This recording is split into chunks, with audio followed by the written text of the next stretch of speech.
By using it, dimensional analysis, you can drive a relation. In this, let us take an example. किस type से इसका question आता है और कैसे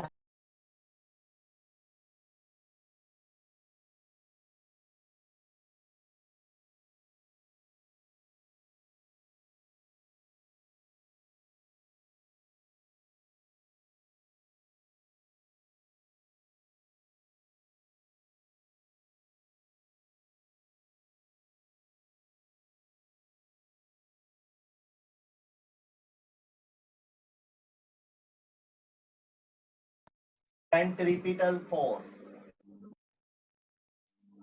drive a relation for centripetal force. Force के लिए आपको फार्मूला ड्राइव करना है. किस टाइप से क्वेश्चन आता है सबसे पहले ये देख लीजिए. आफ्टर दैट आप देखेंगे कि किस तरह से मैं उस फार्मूले को ड्राइव करता हूं यूजिंग डायमेंशनल एनालिसिस. तो drive a relation for centripetal force, तो इसका मतलब है कि आपको सेंट्रीपिटल फोर्स का फार्मूला ड्राइव करना है, निकालना है. लेकिन इसके साथ ही वो आपको क्या देगा, विच डिपेंड्स ऑन, वो किस किस के ऊपर डिपेंड करता है. मतलब वो फैक्टर दे दिए जाएंगे जिसके ऊपर ये फोर्स डिपेंड करता है और उसके लिए फिर आपको क्या करना है, फार्मूला ड्राइव करना है. Depends on first mass of an object, या फिर ऑब्जेक्ट मास कह सकते हैं. Second velocity of an object, velocity of that object. दूसरी चीज क्या हो गई, velocity. And third one radius around which object moves, या फिर rotate. By which object, by which लिख लीजिए, बाय विच ऑब्जेक्ट रोटेट. अब बात आ जाती है कि मेरे को क्या पता कि मैंने यहां पर बाय विच ऑब्जेक्ट रोटेट ही लिखना था, रेडियस ही लेना था. तो ये सारी चीजें आपको बाद में फिजिक्स में पता लगेगी, क्योंकि जितने भी फार्मूले अब आप देख रहे हैं वो सारे के सारे अप्लाई होने वाले हैं आपके फिजिक्स में +1 +2 में. और कभी भी कोई भी फार्मूला आ सकता है बेटा, ठीक है. तो ये कहां पर किस सिचुएशन में लगता है ये तो मैंने आपको खैर पहले भी बता दिया था कि सेंट्रिपिटल फोर्स कब लगता है, जब कोई ऑब्जेक्ट सर्कुलर पाथ में इस तरह से रोटेट करेगा, सेंटर से उसके ऊपर क्या लगाई जाएगी, फोर्स लगाई जाएगी. तो उसके लिए फार्मूला लिटिल बिट आपको पहले से पता था, दैट्स व्हाई मैंने यही एग्जांपल ले लिया ताकि आप ज्यादा कंफ्यूज ना हो. तो इसको आपने सॉल्यूशन करना है. अब इसका क्या करना है, फार्मूला ड्राइव करना है. ओके, फार्मूले को हम रिलेशन लिखते हैं और दूसरी चीज का ध्यान रखना है कि आपने डायमेंशनल एनालिसिस का यूज करना है यहां पर. तो चलते हैं सॉल्यूशन पर कि कैसे आप इसका सॉल्यूशन करेंगे. Let us firstly you have to take the quantity which formula you want to drive. तो सबसे पहले आप फार्मूला लेंगे फोर्स के लिए. तो आपने क्या लेना है, सबसे पहले फोर्स को लिख देना है इस तरह से. ज्यादा लेंथी नहीं बनाएंगे इस चीज को, शॉर्ट में सीखेंगे ताकि क्या हो आपको ज्यादा से ज्यादा समझ में आए. लेंथी क्या होता है, कई बार डिस्टर्ब कर देता है और हमारी जो सीखने की पावर है उसको थोड़ा कम कर देता है. तो फॉर सबसे पहले लिखकर आपने ये साइन डाल देना है यहाँ पर. इसको बोलते हैं डायरेक्टली, और ये इनवर्सली का भी काम करेगा अगर इसके सामने कोई अपोन में चला जाए. यू नो वेरी वेल, मैंने डायरेक्टली और इनवर्सली के बारे में आपको पहले ही बता दिया था. आफ्टर दैट फोर्स का फार्मूला आपको निकालना है और आपने यहाँ पर ये साइन लगा दिया. यहाँ पर आप इस साइन को आप बोलेंगे डिपेंड. डिपेंड के लिए यूज कर लोगे बिकॉज दो तरह से डिपेंड होगा, या तो इन चीजों के बढ़ने से ये बढ़ जाएगा या घटने से घट जाएगा. ठीक है, कांस्टेंट तो रहेगा नहीं, क्योंकि कांस्टेंट रहेगा तो डिपेंड वर्ड हमने यहाँ पर नहीं लगा सकते. तो डिपेंड वर्ड में दोनों ही आ गए, डायरेक्टली भी और इनवर्सली भी. After that you have to put mass of an object. Mass के लिए आप कैपिटल स्मॉल m ले लीजिए, put here small m. After that velocity of an object, velocity of the object या दैट ऑब्जेक्ट. वेलोसिटी के लिए आप small v इस तरह से लिख लीजिए. आफ्टर दैट रेडियस, और put the value of radius small r इस तरह से. तो अब आपको ये सामने क्या क्या चीजें आ चुकी है, वो फिजिकल क्वांटिटी फोर्स जिसका फार्मूला आपको ड्राइव करना है, एंड दीज क्वांटिटी जिसके बीच में इन सारों को मिलाकर क्या बनना है, एक फार्मूला ड्राइव होगा। अब क्वेश्चन ये आ जाता है कि ये सारे मैंने न्यूमिरेटर में लिख दिए, न्यूमिरेटर में लिखने के बाद मेरे को नहीं पता कौन डिनोमिनेटर में जाएगा, कौन न्यूमिनेटर में जाएगा, किसका स्क्वायर होने वाला है, किसका क्यूब होने वाला है, कुछ भी हो सकता है यहाँ पर। ठीक है बेटा, तो आपने क्या करना है इसी चीज से बचने के लिए कि भाई कौन पावर न्यूमिनेटर में जाएगा, कितनी पावर होगी, आपने इनकी पावर को कंसीडर कर लेना है X Y and Z like this. ये आपने सपोज करना है, लेट करना है, कंसीडर करना है, और कंसीडर करने के बाद you know very well in सब की क्वांटिटी, जो भी ये क्वांटिटी आपके सामने है, इन सब की डायमेंशन तो आपको पता होनी चाहिए। ये अपने आप को म्यूट कर लीजिए, हेलो, अपने आप को म्यूट कर लीजिए जिसका ऑडियो देखना अपना, एक बच्चे की आवाज आई थी मेरे को। तो यहां पर आपने क्या करना है, दोबारा से एफ दिस प्रोपोर्शन साइन आप इसको इक्वल टू लिख देंगे, और जैसे ही आप इसको इक्वल टू बनाएंगे तो कोई ना कोई कांस्टेंट टर्म लोगे, वो डायमेंशन लेस भी हो सकती है और डायमेंशन के साथ भी हो सकती है, वो डिपेंड करती है फार्मूले टू फार्मूले पर। तो यहां पर आप लगा देंगे के, दिस इज द कांस्टेंट। कहां से आया ये प्रोपोर्शन का साइन, जब इक्वल टू में कन्वर्ट हो गया। और उसके बाद आपको ये सारी की सारी क्वांटिटी एज इट इज लिख देनी है, m raise to the power x, v raise to the power y and r raise to the power z। I hope यहां तक आपको समझ में आ गया होगा। इसके बाद f is equal to k, m raised to the power x, v raised to the power and r raised to the power z is here. Now you have to put the dimension of 4. जितनों की भी आप dimension इसमें जानते हो सबकी आप dimension लिख दीजिए। क्या होती है फोर्स की dimension, m l t minus 2, और ये बिग ब्रैकेट में। After that k is here, you know the value, you know the dimension of mass. What is the dimension of mass?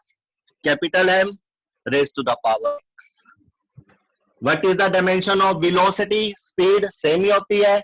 क्या होती है इनकी dimension, lt minus 1 power y. What is the dimension of r? r is radius, और radius की dimension क्या होगी, capital L power z. तो you have to write in this way this formula using dimension. इसके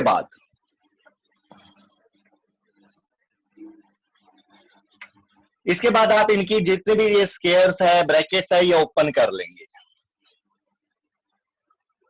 तो करते हैं, सबसे पहले लिखिए force m l t minus 2 is equal to k, सबसे पहले m raised to the power x, after that lt minus 1 raised to the power y, इसको कैसे लिखेंगे, l raised to the power y, t raised to the power minus y, after that l raised to the power z, like this. Okay, now again mlt minus 2 is equal to k. यहां पर अब थोड़ा alert होने की जरूरत है। कैसे, सबसे पहले आपको देखना है कि m वाली टर्म कितनी है, वो सारी की सारी m वाली टर्म आपने क्या करनी है, आपस में मल्टीप्लाई करनी है। तो here m raise to the power x and nothing m value is there, so that's why you have to write only m raised to the power x. After that l raised to the power y and another one is l raised to the power z. You have to multiply both of them. L raised to the power y multiply with L raised to the power z. You know, whenever the base is same, power will be add. Okay. Now next, t raised to the power minus y, and no another t is there in the above equation. That's why t raised to the power minus y. इसके बाद अब आपको यहां पर थोड़ा समझने की जरूरत है। क्या, लेफ्ट हैंड साइड को देखिए, in left hand side there is MLT and have power. इधर देखिए अब राइट हैंड साइड में, राइट हैंड साइड में भी क्या है, कांस्टेंट को छोड़कर इधर भी क्या है, MLT एंड हैव पावर्स। तो इसके बाद आप एक चीज याद रखेंगे जिसको बोलते हैं principle of homogeneity. Principle of homogeneity, ये क्या होता है principle of homogeneity? Principle of homogeneity में क्या होता है, हम पावर्स को कंपेयर करते हैं। अगर बेस सेम हो तो पावर को क्या करते हैं, कंपेयर करते हैं। सपोज यहाँ पे साइड में देखिए थोड़ा सा, सपोज यहाँ पर आपको पास x raise to the power a है is equal to x raise to the power -3 है। इधर देखिए x raise to the power a is equal to x raise to the power -3। तो यहां पर क्या होगा, x और x बेस सेम है बट पावर देखिए इधर a है और इधर -3। तो अगर आप प्रिंसिपल ऑफ होमोजेनिटी से देखते हो तो इसका मतलब क्या होगा, a इज इक्वल टू क्या होगा, -3। तो इस तरह से आप इनकी वैल्यू को ले सकते हैं। तो इसी चीज का हम क्या करेंगे यहां पर यूज करेंगे। कैसे, here m raise to the power 1, l raise to the power again 1। तो यहां पे देखिए m raise to the power x, here m raise to the power 1, that's why you have to write by principle of homogeneity, you can write the value of x is equal to 1. After that l has power y plus z, now is equal to, what is the value of power of l here in left hand side, 1. That's why you have to write y plus z is equal to 1. Now next one is t raised to the power -2 and here t raised to the power -y. Then you can write y is equal to -2. Now you have these equation, x is equal to y is equal to -2 and y plus z is equal to 1. From these you can solve this and takes the value of z. कैसे, y is equal to -2, put here y is equal to -2 plus z is equal to 1. From there z is equal to this -2 become plus after this equal to sign, z is equal to 3. So y is, yes or no? Hello, Sir, minus y equals to -2. sorry, हाँ, good, shabash, very good. Y is equal to 2. Now put the value of y is equal to 2 here. Now z is equal to 1 minus 2 and the value of z is equal to 1. Very good. इसकी वजह से पूरा question -1 है sir, -1 आएगा z की value. Sir z -1 आएगा। again very good. Yes. So there are now three values, x is equal to 1, y is equal to 2 and z is equal to -1 in front of you. Now the last step and final step of this question is f. First equation पर आ जाइए अपनी, क्या थी first equation हमारे पास, f is equal to k m raised to the power x, y raised to the v raised to the power y and r raised to the power z. Now you have to put the value of x, y, z in this relation. This is the relation first, equation first. F is equal to k m raised to the power x. What is the value of x? 1. You have to put 1 here. What is the value of y? 2. And what is the value of z? That is -1. Okay?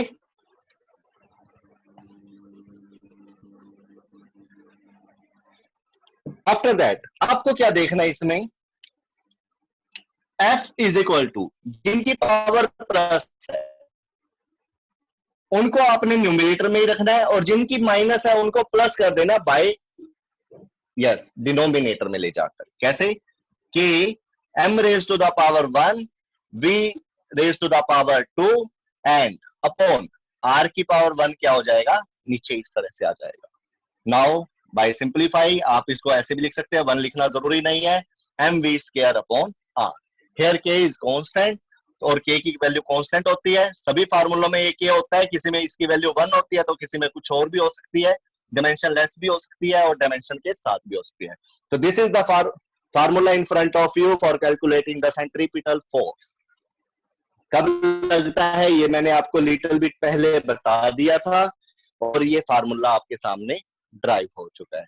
चलो अब एक और example लेते हैं और उसको करते हैं।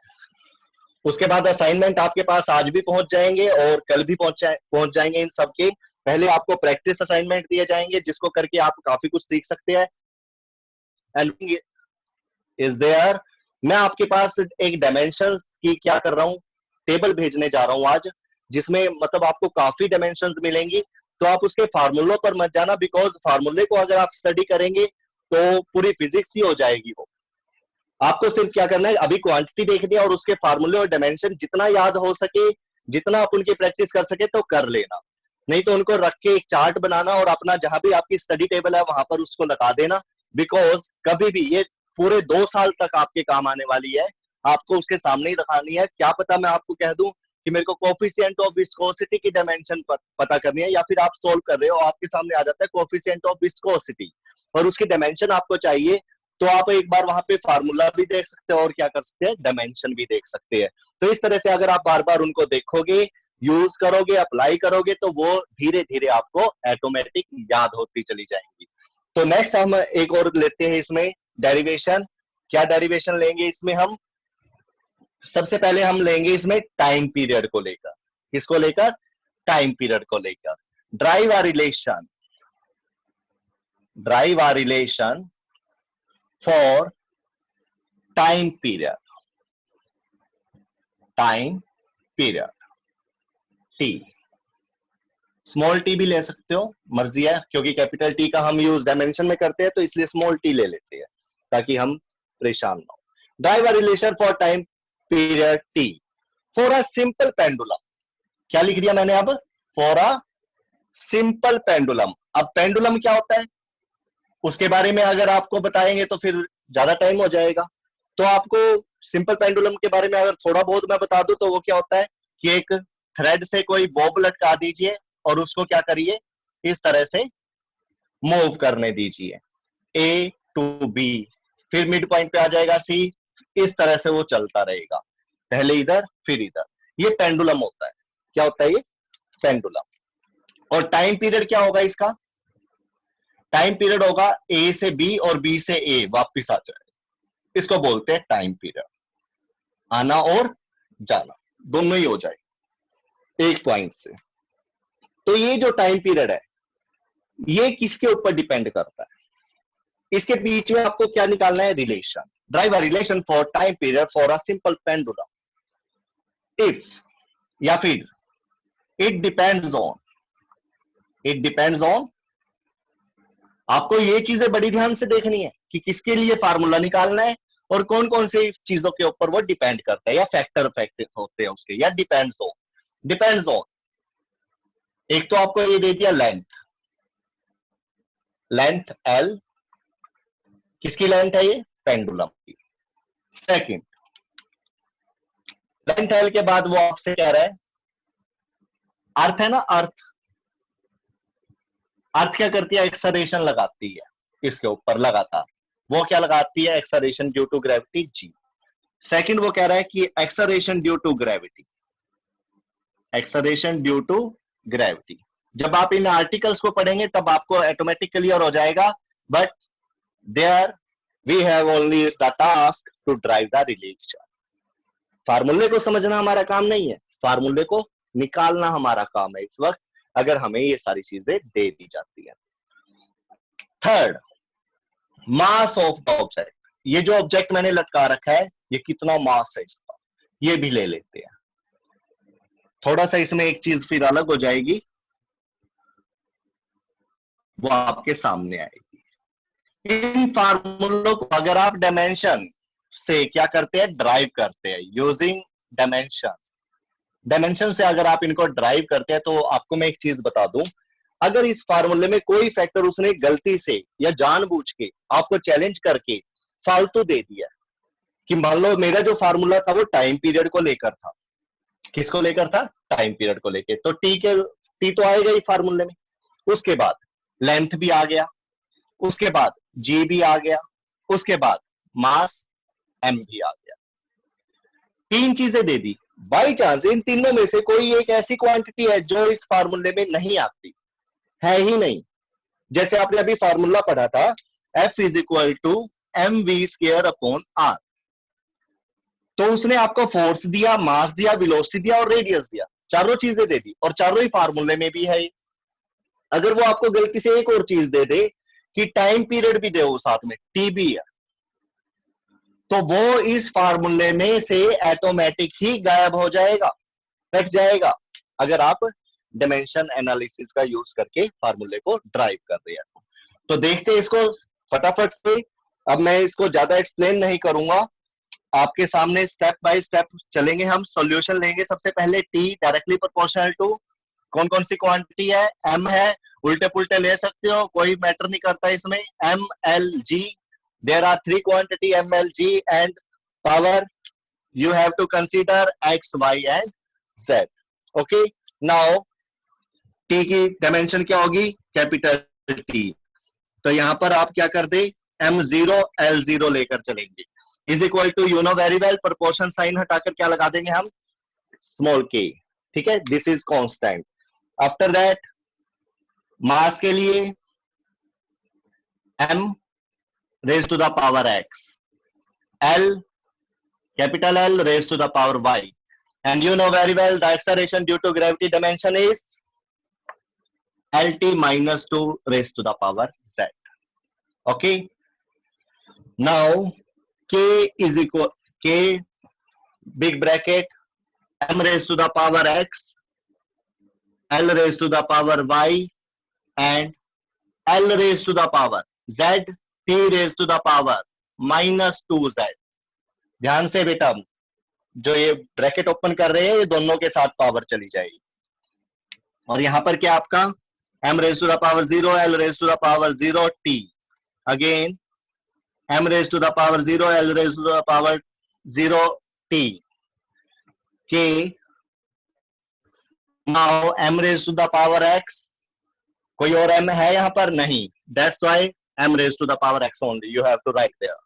L raised to the power y and L raised to the power z, base is same, then power will add y plus z, and the next is t raised to the power minus 2z. Okay, now the next step is applying principle of homogeneity. अब आप क्या लगाने वाले हैं यहां पर, principle of homogeneity. तो principle of homogeneity लगाएंगे आप यहां पर, m0 l0 sorry by applying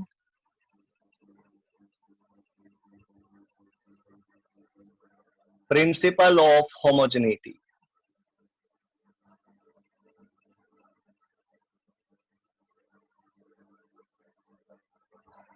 क्या होगा, m raised to the power 0 is here, m raised to the power x is here, that's why x is equal to 0 value. Now next, l raised to the power y plus z, here l raised to the power 0, that's why y plus z will be equal to 0, and the last and final t raised to the power 1 is here, जब कुछ ना हो तो 1 होता है, and here t raised to the power minus 2z, from there you can write minus 2z is equal to 1। I hope sign सबके हमने सही लिए, good। x is equal to 0 and z is equal to minus 1 by 2। Now put the value of z here, y plus, what is the value of z, minus 1 by 2। Now plus minus minus, y minus 1 by 2 is equal to 0 and y is equal to plus 1 by 2। Now you have these three values x, y and z, and the last step is you have to put the all these value in this relation। क्या था हमारे पास ये relation, मैं लिख लेता हूं, कभी हमसे उल्टे पुल्टे ना हो जाए ये। t is equal to k m l g, आपने ये लिया था, x y z is the power of that। Now put all these value x, y and z in this relation. Then t is equal to k m raised to the power. What is the value of x? 0. What is the value of y? 1/2. And what is the value of z? -1/2. इसके अंदर भी आपको क्या करना है, देखिए k m raise to the power 0, किसी की पावर 0 वो 1 हो जाता है. देखिए ये अपने आप यहां से क्या हो चुका है, गायब हो चुका है. Now l raise to the power 1/2 and this t goes to the denominator and become positive power, that is plus 1/2. Now k is equal to, sorry, not k, this is t, k into 1 k हो जाएगा, t is equal to k into 1 k, and l and g you can write l by g 1/2 and k l upon g under the root. So from there you have the formula for calculating the time period of a simple pendulum. T is equal to k under the root l upon g. In this way you can derive the formula, derive a relation. अगर कोई quantity आपको extra दे भी दी जाती है तो आपको घबराने की जरूरत नहीं है, क्योंकि वो ऑटोमेटिक वहां से क्या हो जाएगा, हाँ, अब डिसअपियर हो जाना है, खत्म हो जाना है. कैसे? उसकी पावर ही क्या आ जाएगी, 0 आ जाएगी. तो आपको जो भी चीजें दे रखी है, भले ही आपको फार्मूला आता हो या ना आता हो, जो भी चीजें आपको दे रखी है डिपेंड कर रही है, तो आपको सारी चीजें लेकर चलना है. And you have to assume their power also, x y z like thing. Okay, तो इस तरह से आपको पावर उनकी एज्यूम करके पावर को आपको क्या करना है, कैलकुलेट करना है, और लास्ट में क्या करना है, उसकी वैल्यू को, पावर की वैल्यू को इक्वेशन में पुट करके फार्मूला ड्राइव कर देना है. आप, मेरे ख्याल से आपको ये सारी चीजें समझ में आ गई होंगी. Come forward and ask questions related to this topic. Hurry up.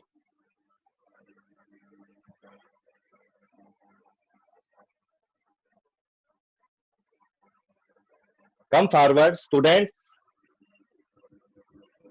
Sanjay sir.